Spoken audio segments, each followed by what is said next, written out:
Hi friend जुहार जय माँ समलेई केमती से समस्ते आशा कर समस्ते भले थे मुझे भी भल अच्छे आज के मुझे आपण मान के CRPCM रो काम काଣା आउ ताकर इंटरव्यू रे काଣା काଣା पड़सी से आपण मान संगे शेयर करमी। तो चलो वीडियो के कंटिन्यू करूँ तो स्टार्ट करमा आज ब्लॉग।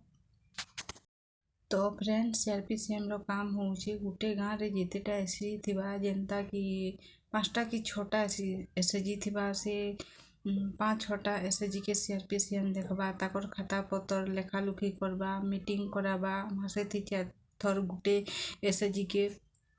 तो हेनते सब खाता पत्र लेखा पत्र करबा कैश बही के माने पैसा भल भाव पटौछन कि नहीं पटाबा लोन भल से छुटुछन कि नहीं छुटबा ये सबू के CRPCM देखसी। तो CRPCM रो इंटरव्यू रे काकाटा पड़ीला आपण मान के सेटा भी आपण मान संगे शेयर मुई तो जेते बेले इंटरव्यू देबार ले गली CRPCM रो हेते बेले मुई काଣା पड़बा करी भाबुथली बाकी हेनते किछि काड़ाटा नहीं पड़े जेनटा कि आमर माने जेनटा नॉलेज थिबा सबकिर नॉलेज थिबा से विषय रे माने एसएचजी ग्रुप के नहीं करी प्रश्न करा जायसी।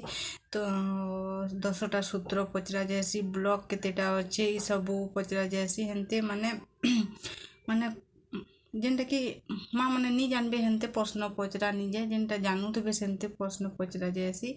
तो मुई तो गली बेले नर्भस रोचे लगुला मुई किसी नहीं जाने बागी लगुला बाकी जेनटा पचराले मुई कहीदेली। तो आपण माने डरी करी नहीं कहबे जेनटा कहबे पूरा माने डरी डुरा करी कहले काଣା हेसी कि आपण माने बुझे नहीं पारन बोली से माने भाबे जेतेटा माँ थे देखुन मीटिंग सीटिंग करबे बेले आपण माने बुझे नहीं पारले से माँ के बाची करी ताकर क्या फायदा। तो जेनते सबू माँ मन के बुझे पारुथबे मीटिंग सीटिंग करी पारुथबे सेनते माँ मन के बोझा जायसी CRPCM रे। तो वीडियो के एतकी न रखुछे पे।